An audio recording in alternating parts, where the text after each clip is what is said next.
Hello, everyone, and welcome back to another exciting episode of Dancing with Damage. I'm Ian, your resident philosopher. I'm Abby, your resident author.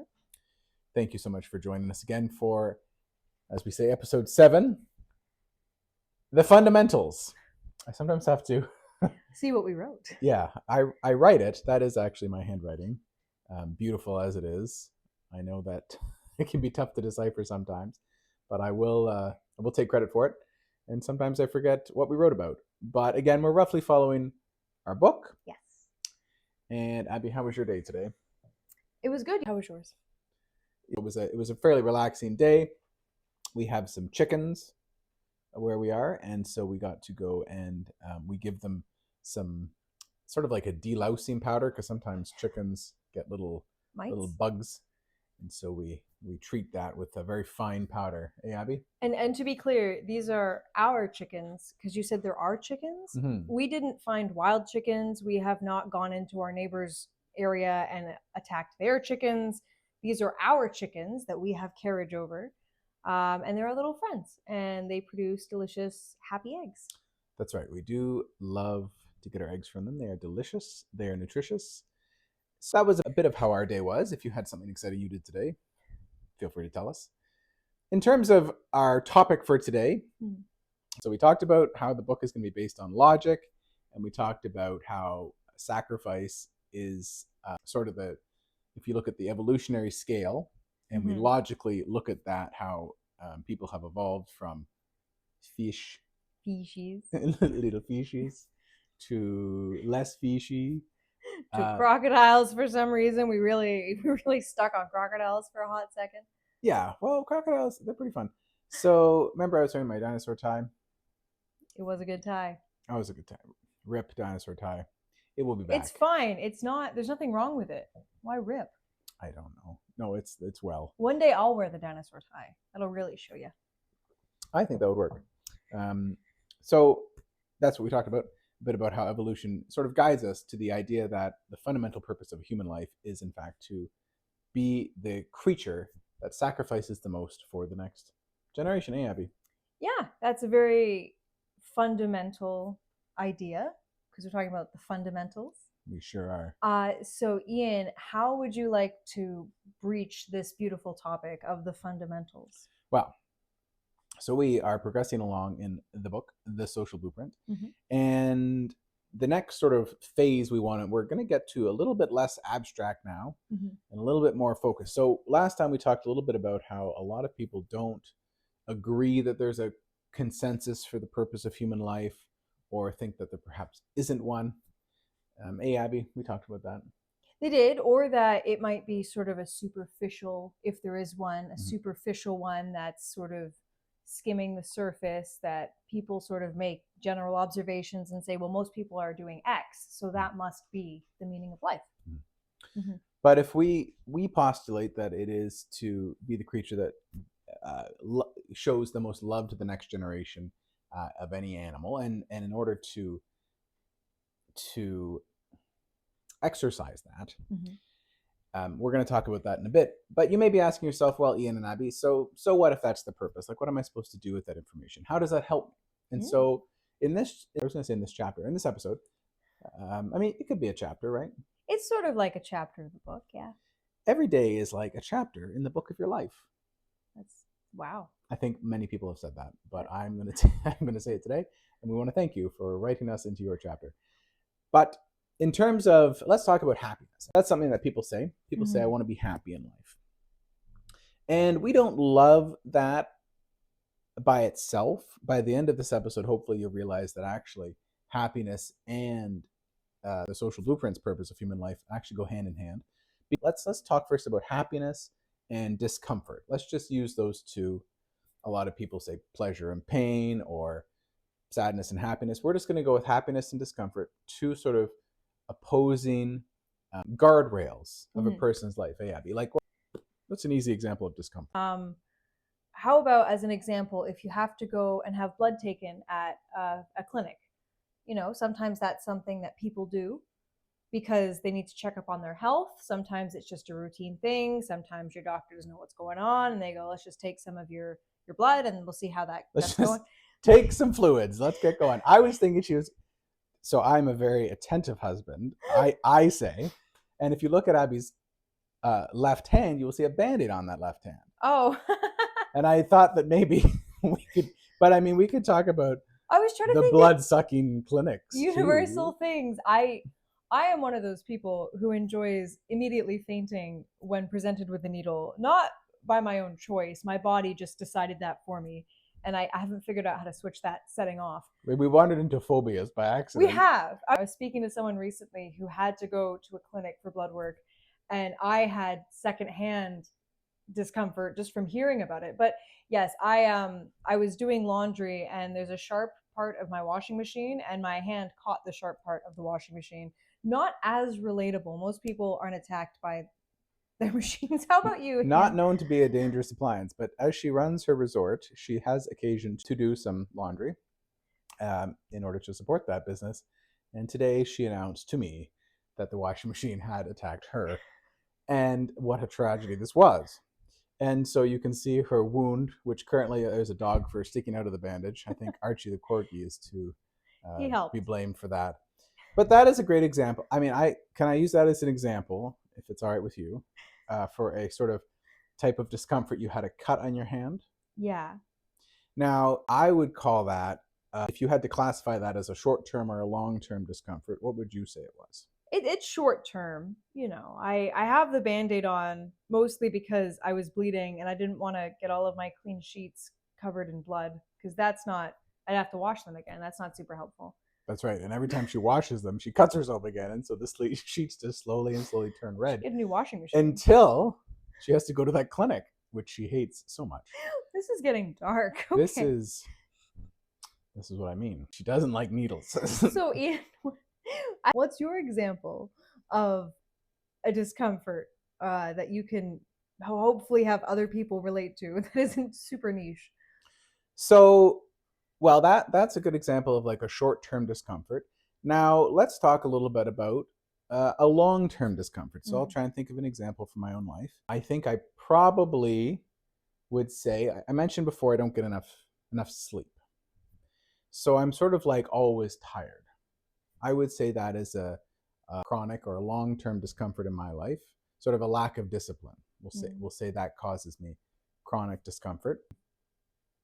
So that would be my example. And now let's pick an example of a thing that makes you happy. What was the thing that brought you joy today? Well, you already announced that I had fur in my Band-Aid. So I have the privilege of working from where I live. And I get to spend a lot of time with our various animals. We're very attached to each other. It is a weekend, so we all got to spend time together. But every day I get immense pleasure from being able to do certain tasks with the help of the dogs and the cat. Okay, and would you say that your relationship with these animals gives you a short-term amount of happiness, or is it a longer-term amount of happiness? The longest. I think so too, because being a good person with animals can bring someone a lot of joy over their lives. And so we'll bounce the ping pong ball back to me. Yeah, I was going to ask, believe it or not, what your example was. I do believe you. Now I want to give a short-term happiness item. So today, actually, it's in this cup. Today, for the first time in a while, I had a coffee. I don't usually have a coffee in the last little bit, but I'm having a coffee, and I took a sip of it, and I thought, that just tastes so good. And so I had some coffee. You coffee drinkers. And that brought me some happiness, a feeling of happiness. There are various chemicals that signal to our brain that something is positive, right? You've got your, classically, and I'm sure there are many more, but you hear about dopamine, oxytocin, endorphins, and serotonin. And I always mix them all up in whatever they all do. I'm sure I'll figure it out eventually. But essentially, the coffee gave me a little bit of happiness there. So why we bring this up is because I think it's fair to say that you can classify things into either short-term happiness and long-term happiness, and short-term discomfort and long-term discomfort. Hey, Abby? I think that sounds exactly right. And we talked a bit about damage. We talk a lot about damage on this show. Sort of the basis of the show. Yeah. It's kind of our main point. Sort of the main point. And we talked about, let's use the classic example, a healthy system of organs, being healthy. having healthy physiology. So, Abby, would you say, let's say someone is not able to maintain good habits and they get a heart disease or something like that, would you classify that under discomfort or happiness? I'd say discomfort. I don't think it's a trick question either. I no. Whenever I do a trick question, I'll squint one of my eyes. So Please don't. okay. Maybe I'll never do that again. And but I will, because sometimes I like to pretend to be a pirate for special occasions, and I'll. Arr. If he starts speaking as though he is a pirate, it takes several days to get him to stop. To get me off me ship. Oh no. No, I'm actually better now. It's like the Hulk. I think in the original Hulk, like when Hulk is starting out, he can't control when he turns into the Hulk. But I think later he can sort of control it. And I feel myself that I, like the Hulk, am now able to suppress and activate my pirateness at will. But it not be an easy thing. The genesis of that is back when I was working at a camp, a summer camp for kids. As opposed to a summer camp for raccoons. That's right. The summer camp for raccoons, wasn't a pirate at all. Raccoons are terrified of pirates. They hate them. Something to do with, I don't know, past with pirates. But anyway, so at the summer camp, there would be themed weeks. And I think it was equally for the counselors to keep things kind of interesting for them. So, we'd have a space week where we'd all pretend we were like doing astronauts. We were all in outer space the whole week. So there would be games that were whatever. They were all the same games. They just had a space theme. Right? It's always capture the flag or like soccer or whatever. But anyway, one of the weeks was always Pirate Week. And so sometimes I would just get entrenched in the piratey thing. And it would carry over to different weeks. Yeah. Sometimes I was a pirate in Medieval Week. I'd be a nautical knight, right? Or like the other different weeks. I think you said there was a dinosaur week. Oh yeah, there was always a dinosaur week and like an animal week and oh goodness. So anyway, he was always a pirate. We had a Disney week at one point. That was good. You neglected to mention that one. She loves Disney. I do. So, okay, so we've concluded that heart disease is a long-term discomfort. Circling back, sorry, we think and talk a little bit in circles. You'll either get used to it or you will say that we're weird. But either way, we're happy you gave us a chance. So thank you. Yeah, you know what? That's all we can ask for. So now, what do we do with that information? We have to think. We have to think. If we look at things that are the title of this episode is fundamental. Mm-hmm. So of the two, short-term happiness and long-term happiness, which off the top of your head would you say is the fundamental happiness? Do I give a reason why or just answer? You can just have fun with it. Wow, spicy. Yeah. I would say long-term happiness is more fundamental, for it is chronic, aka long-lasting. So let's take an analogy here. Let's look at a comparison. So I always look at the human body for clues about the human body because I'm not very original.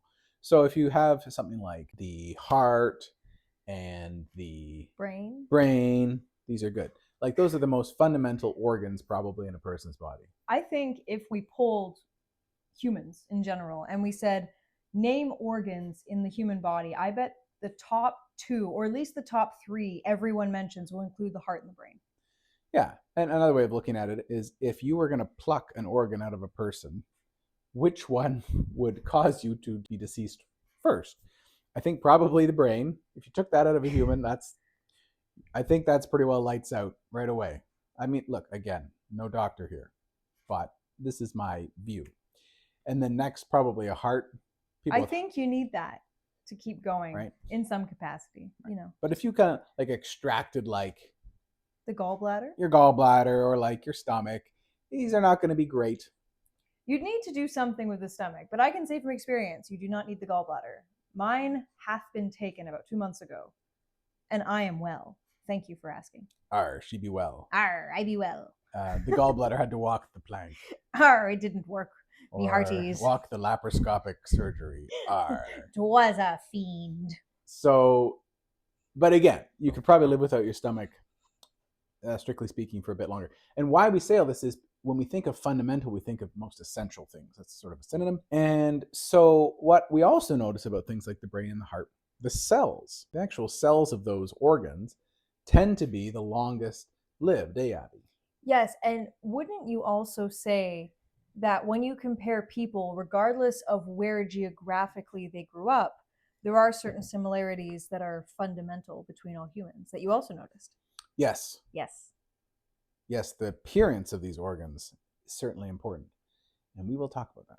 I thought you were talking about that now. Well, we are talking about all the things, but just their cells. If you take a look at their cells, bear with me, if you will. Bar with me, if you will. So what we're trying to get at is things in the human body that are long lasting. Like if you take the cells of the brain cells can last years and years and years, whereas maybe a skin cell only lasts, till whenever it's shedded. I can't remember the lifespan, but it's certainly shorter than a brain cell's lifespan. There's some nerves in the spinal cord that just last, your whole life kind of thing. The heart cells, these are very long-lived cells. And even things in nature you see, for example, in the book we talk about a peach in its pit. Like the pit of a peach lasts a long time. It's very hard, like my head. Whereas the flesh of the peach is kind of sweeter and doesn't last so long. Bruises so easily. And what we can glean about all this is things that are really, really important in nature tend to be more robust, tend to be longer lived. And so happiness that is long lived, long-term happiness, must be more fundamental. That's just a logical conclusion we can draw from how sort of nature works, how humans work. And so on the flip side, we can say, well, short-term happiness is more superficial, sort of like those superficial skin cells that don't stay with us as long. And why is this important? Well, now we're going to tie it all the way back, if I may, Abby. Go for it. Yeah. Tie it back to what was our purpose of human life again?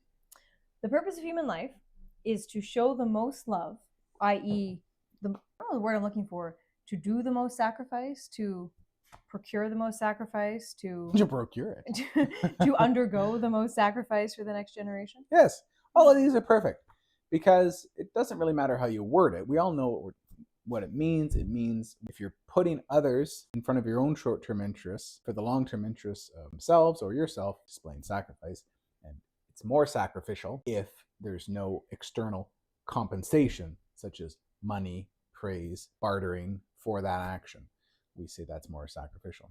And something we never really talked about, when we say sacrifice the most for the next generation, I think the instinct would be just to think of humans, but it's not just humans, it's the planet. So it's to sacrifice the most, like to wildlife conservation, as an example. There are animals that are endangered. To sacrifice the most for the next generation can include making efforts to secure habitats and to help repopulate the polar bears, for example, or to help stop the ice caps from melting so much. Because while it does help humans, it helps all creatures. So it's the next generation of life, I think I'd like to amend. And that's very true. We do recognize, and the scientific community does recognize, that the ecosystem is quite interconnected. And so if you can't just take out a species from the ecosystem and have the other species stay the same. Case in point, there's, for example, invasive species in different countries wreak havoc. Even, for example, in where we live in Canada, the zebra mussels have been introduced to the Great Lakes, and it's just wrecking the aquatic ecosystem. And for example, the Great Barrier Reefs, these animals, coral is sort of an animal as I understand it, or the reefs are technically animals. They're alive. Don't ask me how. But anyway, they are classified as animals, I think. And the pollution has caused them to start dying off. And this specifically algae. There you go, specifically algae. Yeah, it sits on top of the water and blocks the sunlight from coming in. And the photosynthesis required for corals to continue to perpetuate is blocked off. And that's why the Great Barrier Reef is turning white, which is devastating. And so when I like to think of it like a ripples in a pond. So if you drop a stone into a still pond, the first ripple will be small, and then it gets bigger and bigger. So sacrifice, we often think of it, as Abby says, Abby, as your immediate surroundings, yourself making a sacrifice for your future self, or your children, or your family. But then the ripples get bigger as they go through time. and space. So, for example, making a sacrifice for someone else in your community and for a longer period in the future. Let's say you decide, well, I'm going to start a food bank That's nice. in my town.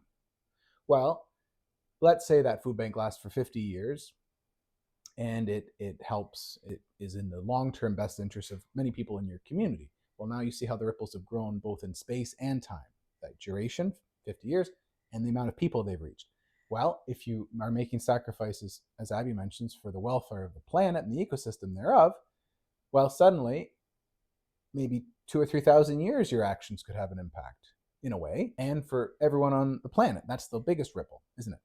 So I agree with Abby about how we view those sacrifices. But what I want to circle back to is if we look at sacrificial acts, she said the purpose of human life is to sacrifice the most for the next generation.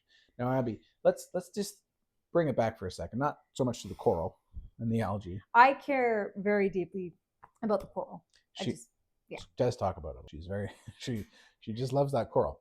I can tell you, I've been scuba diving around that coral, and it is very nice. But I'm colorblind. Legally, yeah. Yes, don't tell anyone. And so You've just announced it to the internet. Yes, but they won't tell anyone. And it is, even I found it quite beautiful. And there was all these fish, and they would swim at your. I gotta say, fish on a reef seem not to have the best survival instincts. They will swim right at your mask. If my mask had had teeth, it would have had a nice, like, tasty fish fillet. Anyway, fish are too trusting. I think we can all agree. This is now a rally to save the fish. I don't know if you've seen fish. Some of them have a lot of really sharp teeth that you wouldn't expect them to have, and they probably shouldn't have. That is very true. That will be on a different episode, I think. But overall, what we're trying to get at is, let's take just an easy act of sacrifice. Let's say you see your friend. Let's say you see your friend and they're going down the path with a bad relationship. Now, the easy thing to do, the selfish thing to do, would be to kind of say nothing and just let the person make their own mistakes and go on from there. And what would be maybe a little bit of sacrifice to do? I mean, it's very nuanced because there's a lot of factors at play. If you confide in your friend, you'd obviously have to do so in a very empathetic, non-judgmental way. And you do risk losing that relationship if they feel you're overstepping your boundary. But you have to hope that your relationship is strong enough that you can bring this information to them and I think still be supportive. So that can be hard too. If you don't support the relationship, but you say, I care about you as a person and I will still be here regardless of how this ends, knowing in your heart it's probably going to end badly. Being someone they can come back to as a pillar in their life to help pick up the pieces can be hard. Yeah, so sort of like an intervention is much harder than doing nothing if you see someone you're close to going down a bad path. Maybe let's pick an easier example. Let's pick budgeting, okay? Yep. Let's say you decide to budget. Now, is that going to bring you short-term happiness or long-term happiness, Abby? What would you say? Long-term happiness. I think so too. So if you budget over the course of your life, when you're in your 30s, 40s, 50s, 60s, 70s, this financial security from budgeting will be a long-term happiness. Now, we've established that long-term things are more fundamental. And we've also noticed that doing healthy things, the opposite of damaged things, doing healthy behavior is what causes that long-term happiness. So we can tie it all together in a way that if you behave in a non-damaged way, we see long-term happiness, and we see that long-term happiness is fundamental happiness. And then on the flip side, what about damaged behavior? Does that cause, let's take any damaged behavior you want. Let's say smoking. Let's say smoking. So smoking, is that going to cause long-term happiness, short-term happiness? What's that going to cause? So definitely long-term discomfort. It's definitely under the mark of a damaged behavior because as science has shown, there is no upside to smoking at all. Nicotine is very harmful for your health. And it's unfortunate there's an increase in young people vaping, taking in just nicotine smoke, which despite the fact cigarettes have tar and lots of stuff in it, it's extremely bad for your health and can cause serious issues with your lungs because smoke should not be in your lungs. Believe it or not. That's why if there's a fire, firefighters say to get on the ground and stay low so you don't breathe in the smoke, because it's very harmful. So the nicotine gives your brain a momentary rush of endorphins, I presume. But it's a very damaged behavior that has tremendous ripple effect across the rest of your life for health implications. For sure. So let's take up smoking, for example. Not personally, but let's take up smoking, for example. So that would be a short-term happiness because you're get a superficial happiness from having a cigarette, and then long-term discomfort. So damaged behavior, we can actually see, is a path to long-term discomfort and fundamental unhappiness. And since the purpose of life is to show love or to sacrifice for the next generation, ideally, we can also see that when we sacrifice, we get long-term happiness and fundamental happiness. Well, actually, to sacrifice for the next generation means that a person will have fundamental happiness in their life, which is a very hopeful message, because a lot of people see that golden rule in religion, do unto others as you would have them do unto you, as sort of a high cliff to climb. Abby? Yes, and I think a good way to summarize this for the episode is the purpose of life is to basically do as much good as you can, because it will inevitably cause the future generations of the ecosystem and the humans and the animals to benefit from, or just your future self, which is a form of love.